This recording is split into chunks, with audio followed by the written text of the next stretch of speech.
안녕하세요. 그림일기입니다. 오늘은 심산 유곡의 예쁜 절 하나, 그리고 그 절집 속 깊숙한 산 위에 세상을 굽어보고 앉아있는 불상 하나를 소개해볼까 합니다. 자, 이곳은 경상남도 창녕에 있는 관용사라는 절입니다. 산이 워낙에 깊은 곳 가파른 사면에 자리 잡은 절이라서 입구부터 좀 다릅니다. 보통 절의 경내로 들어가는 길목에는 큰 일주문이 서 있을 법도 한데, 일주문을 대신해서 가파른 경사를 다스린 돌계단 위에 저렇게 예쁘고 소박한, 키 큰 사람은 고개를 숙여야 들어갈 수 있을 것 같은 아담한 돌문이 있고요. 꼭 이 절에 들어가실 때는 이 돌문을 통과하셔야 돼요. 그리고 이 돌문을 통과하면 환상적인 대나무 숲의 오솔길이 이어집니다. 산비탈에 자리 잡은 절이다 보니까 가람들이 아담하고 건물과 건물 사이에 놓여있는 마당들도 넓진 않은 대신에 집과 집 사이의 공간들이 다 제멋이 있습니다. 보물로 지정된 대웅전, 약사전, 그리고 대웅전에 있는 목조 산불 좌상, 약사전에 있는 석조 열애 좌상 등 볼만한 문화재도 많지만, 이런 거 다 안 보더라도 이것만은 꼭 보고 가셔야 할 보배가 있습니다. 이걸 보시려면 절에서 산으로 또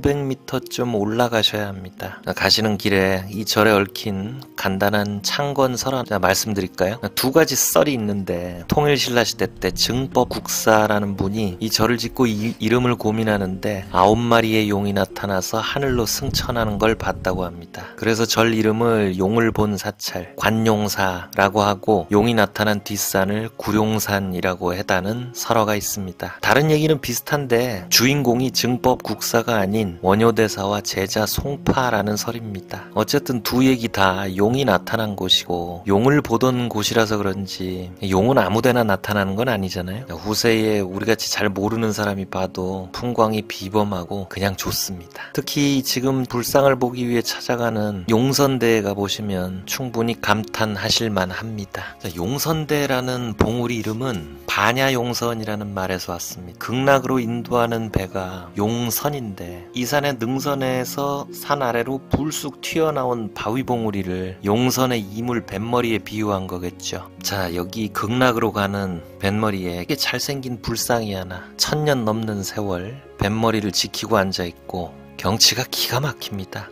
등산 다니다 보면 오로지 위로 가다가 정상에서 내려다보는 풍경에만 몰두하게 되거든요. 근데 저도 등산을 좋아했었는데 세월 지나니까 문득 이런 생각이 들더라고요. 여기 용선대 같은 경우는 봉우리 앞뒤로 다 시야가 터 있어서 내려다보는 풍경도 좋고, 그리고 허황산 봉우리를 올려다보는 풍광도 좋으니까 오히려 이런 데 퍼져 앉아서 놀면 정상보다 2배 더 얻는 자리가 아닌가. 정상에 가야지라는 욕심을 버리면 곧 올려다보는 풍경도 덤으로 얻는 게 아닌가라는 그런 게으른 핑계 같은 생각을 해봅니다. 우리같이 역사가 깊은 나라에서는 이렇게 좋은 자리에는 의뢰 뭔가 있어요. 우리 조상들은 불상이나 절을 절대 아무 자리에나 놓지 않지만, 자리 또한 허술해가지고는 이렇게 좋은 불상을 받아 안을 수가 없습니다. 이 불상의 생김새를 보면 뭐 그렇게 대단하냐라고 얘기하실 수도 있습니다. 이거 속의 영상이나 사진을 보시면은 장비를 써서 좀 위쪽에서 잡거든요. 그럼 몸체가 좀 무뚝뚝하고 디테일이 모자라 보이지만, 실제 오셔서 정면에서 위로 이렇게 올려다 보시면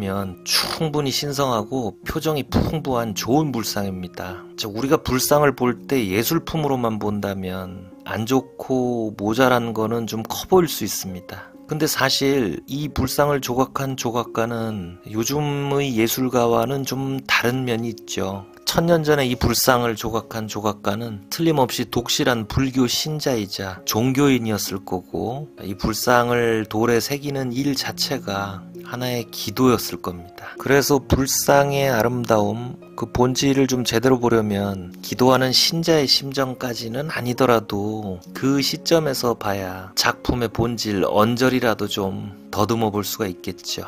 그리고 재밌는 얘기가 하나 더 있는데, 이 불상이 동쪽을 보고 앉아 있습니다. 그런데 원래는 남쪽을 보고 있던 걸 일제강점기 때 외놈들이 일본 방향 동쪽으로 돌려 앉혔다는 말이 있습니다. 글쎄요, 그게 사실인지는 모르겠지만 이 불상의 엉덩이하고 앉아있는 좌대 바닥 사이에 딱 맞물려 있질 않고 살짝 들려서 떠 있어요. 불상을 돌려 앉혀서 그런 게 아닌가 라는 생각이 들고요. 어쨌든 뭐 남쪽도 좋고 부처님 시선 따라서 동쪽을 봐도 내려다보는 풍경은 참 좋은 곳입니다. 여기 와 보시고 이런 풍경을 허공이라고 칭한 황동규 시인의 시가 한 편 있습니다. 잠깐 읽어드릴게요. 제목은 허공의 불타, 관용사 용선대에서입니다. 바위에 붙어있는 풀들도 허공이 뭔지 알고 있다. 내민 팔들이 질긴 것 같지만 허공 쪽에서 잡으면 팔을 탁탁 끊어버린다. 그렇다. 밖으로 내민 것 끊기지 않고 허공 앞에 설 수는 없는 것이다. 저 아래 새들이 날고 그 밑에 바위 그림자 가라앉을 때, 등 뒤에서 태양이 머뭇거릴 때, 늦가을 산정의 바람이 예리한 칼끝은 줄곧 옷가슴을 들치며 심장이 여기지 하고 묻는다. 불타와 예수의 앞자리 치고 위험하지 않은 자리가 어디 있으랴.